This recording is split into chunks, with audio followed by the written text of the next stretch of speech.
प्यारे दोस्तों, अगर आपकी उँगलियां नहाने के बाद बिल्कुल ऐसी हो जाती हैं, यानी सिकुड़ जाती हैं, सिलवट से आ जाती हैं, तो आप किन खतरनाक बीमारियों में मुब्तला हैं, जानिए इस वीडियो में। रेड ब्लड सेल यानी कि खून में रेड ब्लड सेल की कमी। तो आपकी भी उंगलियां अगर ऐसे सिकुड़ रही हैं या ऐसे नहाने के बाद हो जाती हैं, तो आप में रेड ब्लड सेल्स जो है खून में, उसमें कमी है। इसके अलावा आपको मिह्दे के बहुत ज़्यादा मसाइल्स हैं और मिह्दा भी आपका कमज़ोर हो चुका है।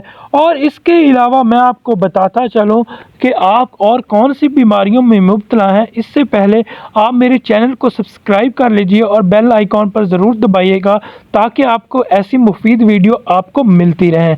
जी हाँ नाजरीन, तो तीसरी बीमारी जो मैं आपको बताने लगा हूँ वो है बहुत ही ख़तरनाक। जी हाँ, तो अगर आप में की उंगलियों या अंगूठा कोई भी चीज़ नहाने के बाद इस तरह सिकुड़ जाती है, सलवटें आ जाती हैं, तो आपके जिगर में भी बीमारियों की भंडार है। जी हाँ, आपका जिगर भी ख़राब है।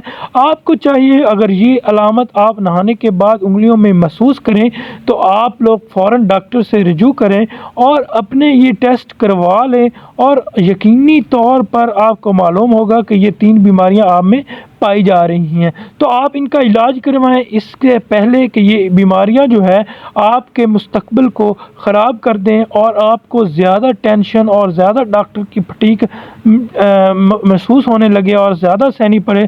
तो आप इसका इलाज करवाएं।